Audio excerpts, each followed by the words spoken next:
Hey, what's up, everybody? It's Ken here, and I am really excited about today's show. I'm joined by Ben Shapiro. Now, you may not recognize the name, but you recognize the places he's worked. He's been deep inside of eBay, of Google, and many, many others. Today, Ben operates a business that teaches people how to truly engage with organic content. In the show today, you're going to learn exactly how to make all the money you want in your coaching business organically.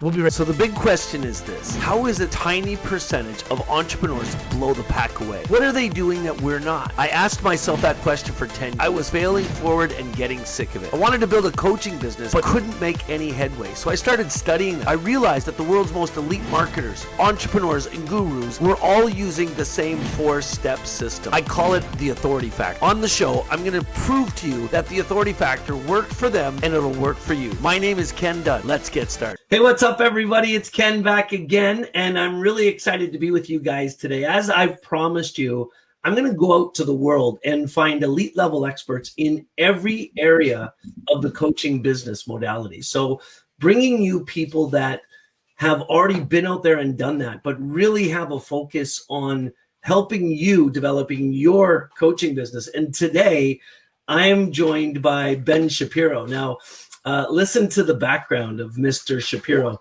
Ben's a branding and development marketing strategy consultant. He left his successful career in business development at eBay to become an entrepreneur. And he's run a bootstrap startup, multiple marketing teams at an early stage VC-backed companies, and an independent consulting and content business strategist. Benjamin specializes in helping growth stage companies understand how to identify overlap between corporate identity and customer needs to build an effective marketing strategy. But the bottom line is this: what we're going to talk about today is how to develop content strategies, how to incorporate the use of podcasting and content strategies to help you in your business. Ben, thanks for coming here today, brother. Good to be with you. Excited to be on the show. Can we let people behind the curtain? There's like a half a line of my description that says he is also, and you got it right. The last part of the canned description that I gave you was he's also the host of the Martech podcast and a content specialist. You nailed it. It's great to be here. Well, from the little chat we had before we got started, I had a feeling that's where it was going. Yeah, sometimes you just got to wing it. You got hit the nail on the head. But listen, let's jump right into it, Ben. What I was intrigued about right off the bat is, you had something really great going on, working in some key roles inside of companies like eBay and Google. Let's talk a little bit about that. I'd like to hear a bit of the background and then the snap. What made you decide to walk away from that? Yeah, I was on a corporate trajectory is how I would describe it. And I worked at eBay with Google and Facebook and Yahoo. My role was in business development, where I was managing what we called fixed placements. So anything that eBay would have that was not moving on somebody else's website. So that's, a chat bot, or the Yahoo homepage used to be a really big deal, right? eBay would have a search module on the Yahoo homepage or something like that. Right. So I would manage these relationships, even desktop icons. eBay would pay $10 million a year to HP to put eBay's desktop icon on their laptop. And so I was managing this large portfolio of really big relationships with strategic companies. And it was great because I got all of this kind of like enterprise scale experience. But all of the cool kids back then were leaving the big corporate tech jobs to try to go be the next Mark Zuckerberg. Right. Try to go work for the hot startup because that's how they were, going to make it. And so I, kind of was in my mid-20s and, wanted to keep up with the Joneses. So I really wanted to get some hands-on startup experience purely for the reason, not because it was going to pay better, not because I really thought I was going to be a multi-millionaire, billionaire, but that's what everybody else was doing. That's the experience I felt that I needed. And it just seemed more fun. How'd it go? Well, at first I couldn't get a job because the only experience I had was working on these $10 million deals. And that's not really relevant for an early stage startup. So I had to go out and do it myself. I actually kind of jumped off the cliff and started my own startup because I couldn't get the head of marketing job at a startup that I wanted to go to. And I launched a company called strumschool.com, or the website was called strumschool.com. And it was a online marketplace to connect guitar students and teachers. Totally a passion project of mine. Uh-huh. And it failed miserably. It's now we went the way of the dodo bird. I was actually kind of close to an exit, and we got blacklist penalty, or not a blacklist, but we got penalized by Google for one of our search practices. And right as I was about to sell the site, our search traffic went from like 100,000 visitors a day to like 10, and then it was time to go get a paying job.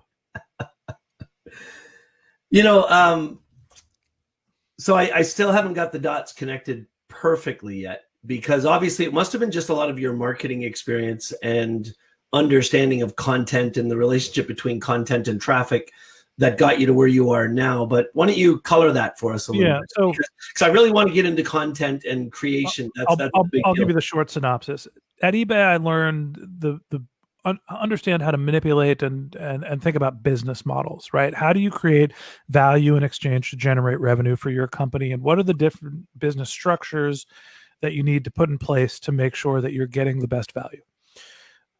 I learned all the hands dirty marketing tactics from going and running my own startup. And that led me to running the marketing departments for early stage VC backed startups, because you still need to work with small budgets, small teams. And a lot of what you're doing is taking what little money you have and you put it into Facebook, and you hope that users come back to you, and you hope that they stick around. You hope the product team does a really good job. And then all of a sudden your budget's gone.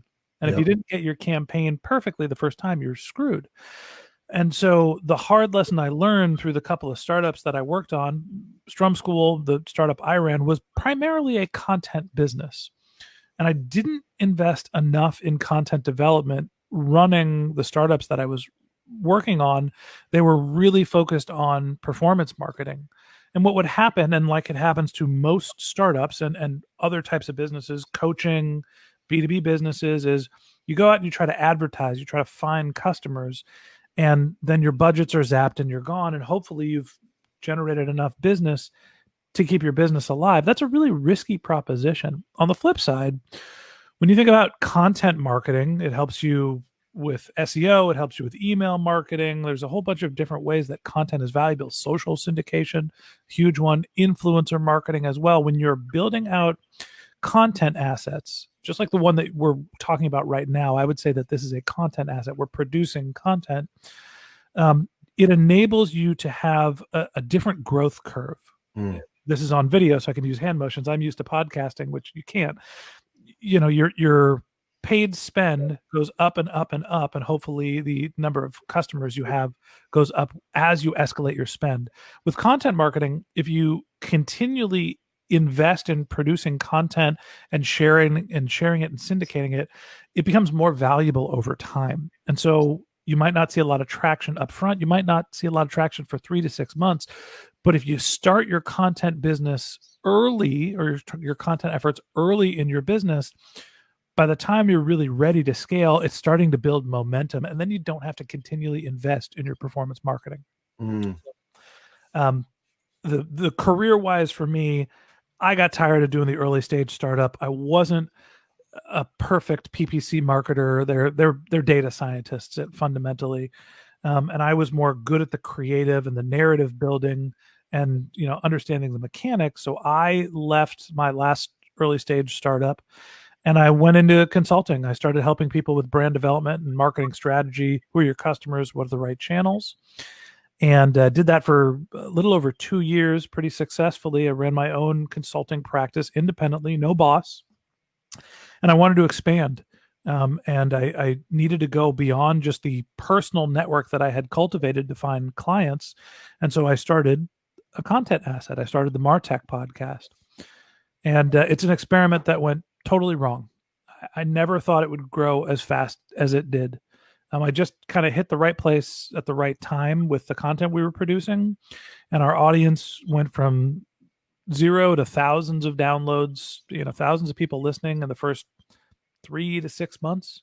And to the point, it was growing fast enough that I said, I'm not actually going to try to convert my listeners, my audience, to becoming my consulting clients, I think that there's so much tailwind behind us that I should continue to grow the audience, and I'll try to sell sponsorships and actually make a media company. And that's really what I do now.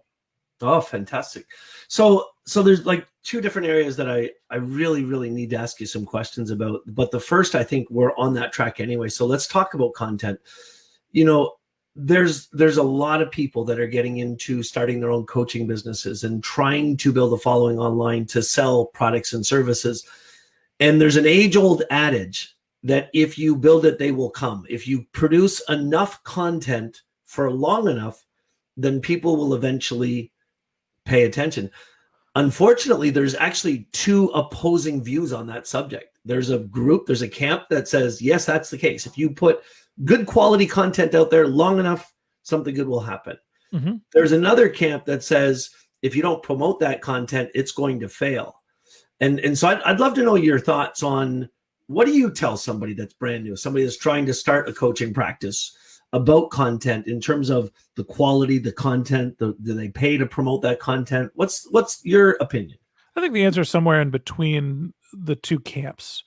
I do believe that content needs to be syndicated. Sometimes people don't have content syndication budgets or the relationships, and just producing the content probably isn't enough alone. But you can really use elbow grease to kind of make up what you're missing in terms of relationship. I think that what I advise people when they're creating a podcast is there's 4 different ways to think about content syndication. Before I get there, you got to produce content regularly. It's got to be thematic. It's got to be something that you can own, that's specialized, that you're just not reproducing other people's content, but you're coming up with something that has a unique perspective.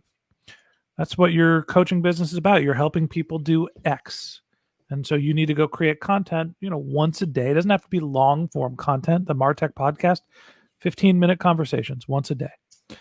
When you're thinking about content distribution, virality, organic, paid, and partnerships. Now, virality is the if you build it, they will come. Organic is the if you build it, they will come. I'm just going to produce content. Google's going to crawl my website, and they're going to realize my content's great. The problem is Google looks at signals from other sources. They look at what people are saying about your social, about your website, who's linking to you. A lot of different ranking factors go into if you build it, they will come. Eventually, if you keep producing high quality content, some of that stuff happens naturally and you'll start to grow. But if you just produce content that no one ever reads and no one ever finds, it will not grow. You have to get it out there. Mm-hmm. So that brings up the virality. In my podcast, one of the biggest marketing channels for us is word of mouth, like most content businesses is, but it is not just hey, we created this content and we hope people find and share it. We are actively working with some of the most important people that are in our podcast, universe, which are our guests. We have, 3 to 5 guests per week. And we are constantly working with them to say, here's your piece of content. Here's the assets you have. Here's the channels where you should share it. We follow up with them. Did you share it? Is there anything else that we could do? Do you need any other assets to get people to not only come and be our guests, but share the content with their community? You're building something for them. They should be willing to share it. One of the things that we've done as we've gotten more sophisticated is we're fortunate enough now in the Martech podcast that we get a lot of incoming requests for people to be speakers on our show. And so we have spent more time evaluating which guests can produce interesting content, right? All the good stuff, who's going to be a good guest, but also who can take the content and then has the biggest audience to share it with. Right. So we look at things like LinkedIn followers, Twitter followers, Facebook following, whatever groups they have to try to understand how much of an influencer that person is. And so that'll really help you with virality. Paid is paid. And sometimes people don't think that they can pay to distribute content. What you don't want to do is just spend all of your money to share your content. You want to share it and then retarget the people who consume it.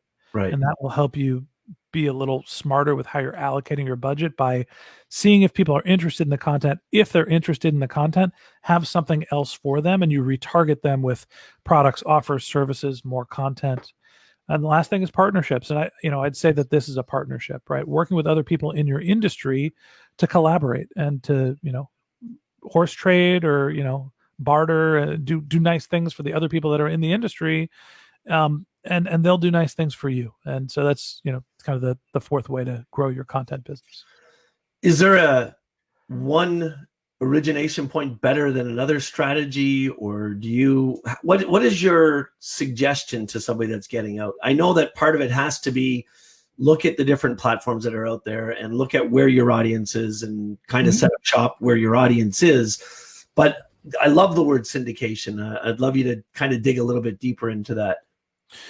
Yeah, so I think that is very channels medium it's medium specific, and by that I mean with the content syndication strategies for a podcast are going to be different for a blog versus different for a video series. If you're doing video, you got to be on YouTube. Maybe you're gonna try to put it some other places. Maybe you could drive traffic to your website, but that's the world's biggest video search engine. If you're a podcast, that stuff is a little formulaic in terms of getting your podcast content into all of the different players, but then you have to let people know that your podcast exists. And so there's other marketing tactics that you use. At the end of the day, there's a kind of a fundamental question here of which medium you should use. And there's two things I think about. One, you, and two, your audience. What are you inherently talented at? And how are you going to be able to communicate your point? I am a better talker than I am a writer. I can go and create a blog. It's going to be fraught with spelling mistakes and grammatical errors, and people are going to look at it and say, this just isn't as professional as I want it to be. I'm a better talker, right? I'm a better communicator that way. I am more suited towards podcasting and then maybe video.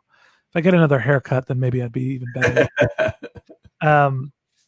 Some people are just naturally born writers. They're technical writers. Then great, go do that. Go create the technical blog. You got to do what you're good at, but you also have to think of who your audience is and what channels they use to consume your content. You probably know your audience better than anybody else. If not, you should spend more time researching who they are and talking to them. But they will tell you where they want to consume the content. So, research, creating content. I get this a lot in my community. I'm curious about your thoughts on this. Firstly, can anybody do this? Because there's a lot of different people out there. There's a lot of people that want to get into coaching businesses and a lot of people struggle. Is there really an ability for anybody to do this? And secondly, how does somebody go about creating content? So they believe they've got this experience behind them. They're passionate about helping other people with it. Step one is to create a content profile of some sort. What's your guidance on doing that stuff? Yeah, I think that I could tell you about what my process was for creating the Martech podcast, which was I saw a vacuum for content that was related to marketing and technology. I looked for other podcasts, and there are other people that had Martech relevant podcasts. There was a Martech series had a podcast, and there's a Martech interviews podcast, and none of them were great, and none of them were super well known. So even though there was competition, somebody's already done what you want to do before. It doesn't mean that you can't do it the best. So I created the Martech podcast knowing that there were already existing podcasts covering the subject. And initially, I just tried to create the best piece of content that I could. And it ended up being totally wrong. I started and said, okay, I'm going to do hour-long interviews with a Martech expert talking to them about their career. And we walked from the beginning of their career to the end of their career. And they were beautiful pieces of art, and people listened to the first 15 minutes of them. So they were only listening to 25% of the content. And so I looked at that data and took that as my first signal and said, I need to shorten my content. And so from that, I said, okay, I'm going to just break one of the interviews that I've already recorded up into two pieces. And I said, hey, today we're going to hear about the person's early career. And, the second episode was now we're going to hear about what this person's doing today. Mm-hmm. And all of a sudden, the content consumption went up by more than 50%. So by shortening the content, people were more engaged. So I shortened it again, and we got down to the 15-minute pieces of content. And then when we started to produce more content, it wasn't just about career development, it was about strategies and tactics. And then I started to see what was performing better, because I'm constantly looking at our performance data to understand what was going to move the needle, what people were enjoying. So I think the lesson from this is, first off, just start, produce the content. Your first piece of content is going to be wrong, but you need to get it out there to learn from it so you can find what's right. The advice I have for people that are starting is start small and frequent. Don't create, I'm trying to think of a really long book, and I can't even think of a title. Joy and Prejudice. What's the long book? As soon as you said that, I was going to say Atlas Shrugged. Sure. Don't create Atlas Shrugged. Thank you, guys, both of you. Don't create a really long book and say, okay, I've done a masterpiece. Go create the first page and say, hey, what does everybody think of this?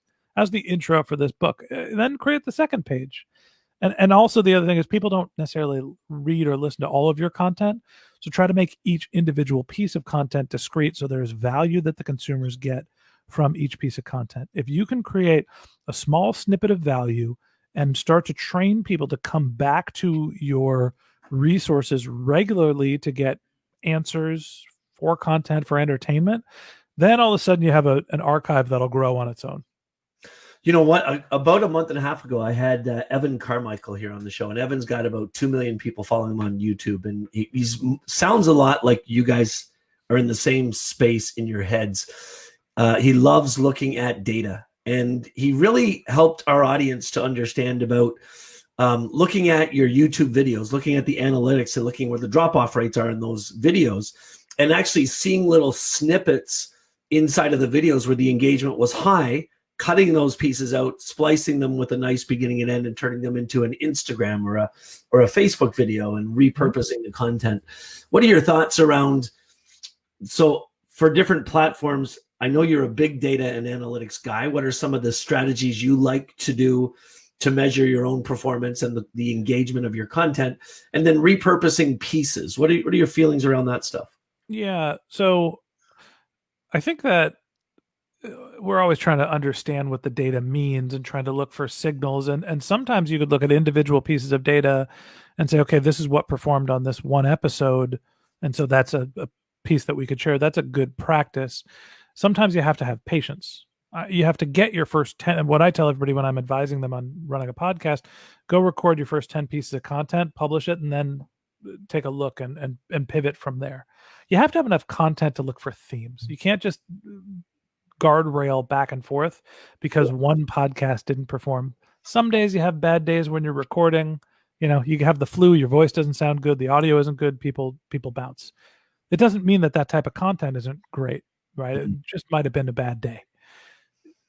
Maybe it was a holiday, who knows, right? So you got to have a little bit more patience when you're evaluating your content strategies and look for commonalities amongst more content. So it's easier for us to look at our data now that we've got 500 episodes and we've gone through and tagged and segmented them to understand which ones perform. In the early days, a lot of it is intuition, and you just have to rely on your gut and from the best practices from other experts. In terms of breaking your content down, that's a great piece of advice. And we actually do this even before it's content. We record an interview. I'll record a 90-minute interview with a guest, and I will break that into 5 podcast episodes. Oh, nice. Then from those podcast episodes, we're pulling out notes and quotes, and those can turn into Instagrams and Twitters and, TikToks or whatever we're doing at the given time. It's actually all LinkedIn for us. But I was going to say, you're not striking me as a TikTok guy. No, I'm too old for that. So the one thing that I would advise against is trying to be everywhere all of the time. Understand your audience, understand where they want to consume content, and go focus on cultivating really one channel first.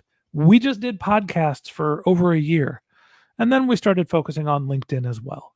And now we're starting to get from LinkedIn to Twitter and Instagram.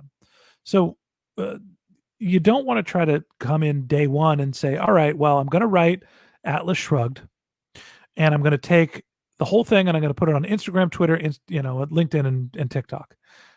That's not going to work. It's too much effort up front. What you need to do is create lots of content, build out your expertise in one channel, and then start to expand one channel at a time. So you're a ride one horse at a time type of guy. Like you're all about just get good at one thing and then expand. Well, yeah, but then once you're good at one thing, then you ride two horses. So maybe the horse metaphor isn't great because you don't want to be straddling two horses, but yeah, exactly. Get good at the one thing and build some expertise and get enough, focus to really master your craft and make it so it's not so much work because you've done it a bunch. For me to record a podcast now, I don't have to prepare all that much. I get the intro, I get the writing from somebody's PR agent. I read over it for 30 seconds, I press record, and we're off because I've done 500 of them. Right. The first one, I was like studying my notes and figuring out who the person was and scripting all the questions. You get muscle memory and confidence in what you're doing as a content creator, and then you can expand. And expansion is not just you doing all the work. It's then you start to experiment with what works for your channels, and you start to hand those sort of day-to-day tasks off. Ben, it's fair to say that there'll be tens of thousands of people that hear this over time. I need to ask you, like, what's your favorite thing to help people with? Because there's a whole litany of subjects inside of marketing, content creation, aggregation, all of this stuff. But what puts a smile on your face when a client comes to you and says, I need help with this? You light up. What's that thing? Yeah, podcast monetization is really one of the things that I've been focused on this year. There's lots of podcasters that are creating content thinking that I'm going to build an audience, and then they're not sure how they're going to make money from it. So I think that podcast growth specifically in that channel has really been where my head's at, not only how to grow a podcast, but then how to, turn it into dollars in your pocket. That's really been my priority and my focus for the last couple of years. All right, let's talk about it then. How do you monetize a podcast? Well, the industry standard is a CPM model, which is cost per thousand. And in podcast, it's downloads. I'll preface this with a download is not a person, and a person is not a listen. So download is, hey, I got a file onto somebody's computer, which doesn't actually drive any marketing tactics, but that's it's kind of the display marketing, right. Banner advertisements, how you buy media from Facebook and other media buyers. They sell on a CPM basis. And so that model's been ported over to the podcast industry. And it's great for the people that have effing huge podcasts. It's wonderful for Serial, Bill Simmons, Spotify, Freakonomics, because they've got millions of downloads per episode, and their problem is selling inventory. So they can sell a lot of inventory at a relatively low rate and make a lot of money, right? Mm-hmm. They can't sell all of the inventory they have. Most people that are creating podcasts are niche podcasts that don't have millions of downloads. They have thousands of downloads, maybe tens of thousands. And if you're lucky, hundreds of thousands of downloads. And so that means that the CPM model creates tens to thousands of dollars for you, not enough to pay the bills. What we've done at the MarTech podcast is try to put together a better job with data and analytics to understand who we're reaching, and then also create other services that make it more than just somebody read my ad in a podcast. So we're very specific about who we work with, right? We understand who our target audience is. We talk to marketers that use technology. And the people that want to reach marketers that use technology are B2B SaaS companies that are trying to sell products and services to marketers. Right. We do a couple different things. Advertorial content. We have those people come as guests on our show. We do host-read advertising like everyone else does. But we also have an analytics platform that helps us understand who is listening to the podcast so we can then go retarget them with other types of ads. And so we're able to basically create some depth within the audience. They've listened to you for 15 minutes to an hour. Reach and frequency through the advertising. That's kind of where most of the podcast industry is. But the big problem with podcasting is it's audio. There's nothing to click. And so the data that we've collected and are able to use for retargeting allows us to put something that is clickable in front of the people that have listen to the content. And that's really where we feel like we have a whole circle marketing strategy. So for me, moving from the CPM model more towards a project-based or retainer-based, I'm not exactly sure what to call it, but this other model where you have these other services to like get in front of the audience, give them a meaningful experience, and then also be able to follow up with them. That to me is the best way to monetize podcasts. Does it work for everybody, or is it agnostic? Is it specific to types of podcasts, or do you see that working for anybody that wants to get on a mic? It works for us. If I was running a comedy show, right, that means that my audience is more broad. Or if I'm running a murder podcast, those are super popular. Mm-hmm. I'm going to have an understanding of who my audience is and what they want. And the people that want to reach them still want, maybe they can't do the advertorial content like we do, right? The brand cereal, like maybe Magic Spoon would be good for cereal because it happens to be like a breakfast cereal brand. And there's a little play on words, but like nobody is saying, oh, I've been involved in a murder, let me be on your show. Like that portion might not work. But the host-read advertising and the retargeting and that data portion, I don't see a reason why that wouldn't work for everybody else. Mm-hmm. Fantastic. Hey, listen, if people are wanting to talk to you more about podcasting and creating content, what's your favorite way for people to get hooked up with you? Yeah, two websites. One, if you're interested in hearing about podcasting, marketing and technology, just go to martechpod.com. That's where all of our content lives, or you could just search Martech in any of the podcast app stores and you'll find us. If anybody wants to reach out to me directly, my consulting site is benjshap.com, benjshap.com. And there's contact us forms on both of those websites. Do you like to help people right from scratch? Are they going to find resources on there to start a podcast right from scratch and monetize it as they're growing it? Or is there a special niche inside of podcasting you like to focus on? There isn't a special niche. The truth is, if you fill out those forms, you're going to get into my inbox and we're going to have a conversation.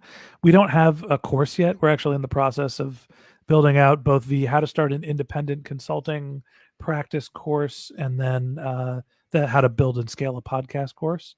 So we're early days working on those products, but nothing that's public yet. So you're just going to get a chit chat with me. Friends, if you've any interest at all in getting a podcast launch or really taking your whole marketing and brand strategies to a higher level, it's worth getting into this guy's inbox. You can tell just from the stuff he's talking about on the show, his heart's in the right place, and it sounds like he's fired up about helping you. So, Ben, thanks a lot for dropping by today. Hey, it's been a pleasure, Ken. Thanks so much for your time. All right, guys, stick around. We're going to have the next great guest up next week. We'll keep having fun together, and definitely remember, the knowledge brokering industry is not getting smaller. With everything that's happening in the world today, there's more and more and more and more people looking for help from other people just like you. So go out there and help someone.